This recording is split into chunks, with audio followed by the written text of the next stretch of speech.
अस्सलाम वालेकुम। ये हमारे पास एक केस आया था। इसमें इसकी जो दोनों आंखों की थर्ड आईलिड, जिसे हम निक्टेटिंग मेम्ब्रेन कहते हैं, एकदम से नजर आने लग जाती है। ओनर समझते हैं कि कैट की आंखें खराब हो गई हैं, लेकिन असल में ये एक अलग कंडीशन है। हॉज सिंड्रोम बेसिकली कोई डिजीज़ नहीं है, ये एक कंडीशन है जो मुख्तलिफ वजूहात की वजह से हो सकती है।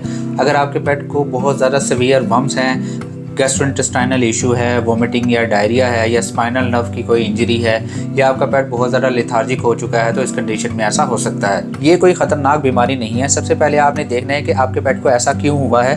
डिवर्मिंग नहीं हुई तो डिवर्मिंग करवाएं, वोमिटिंग डायरिया है तो उसका इलाज करवाएं। अगर आपका पेट किसी भी स्ट्रेस कंडीशन में है तो उसको रूल आउट करें कि ये आपका पेट खाना क्यों नहीं खा रहा, वो किस वजह से ऐसा है। आपको खुद से कोई भी आंखों के लिए कतरे डालने की ज़रूरत नहीं है। आप उस बीमारी का इलाज कर लेंगे तो आपका पेट बआसानी ठीक हो जाएगा। ये कंडीशन डरावनी लगती है, लेकिन ये मोस्टली सेल्फ लिमिटिंग होती है। इसका मतलब है आपका पेट खुद ब खुद ही इस कंडीशन से ठीक हो जाता है। आपको बाज़ औक़ात खुद भी कोई भी दवाई इस्तेमाल करने की ज़रूरत नहीं होती। लेकिन अगर आपके पेट को कोई भी वोमिटिंग डायरिया ज़्यादा सीवियर है तो आपको फ़ौरन अपने डॉक्टर के पास जाना चाहिए, क्योंकि अगर आपका पेट लेथार्जिक हो गया, वीक हो गया, तो वो उसके लिए जानलेवा हो सकता है।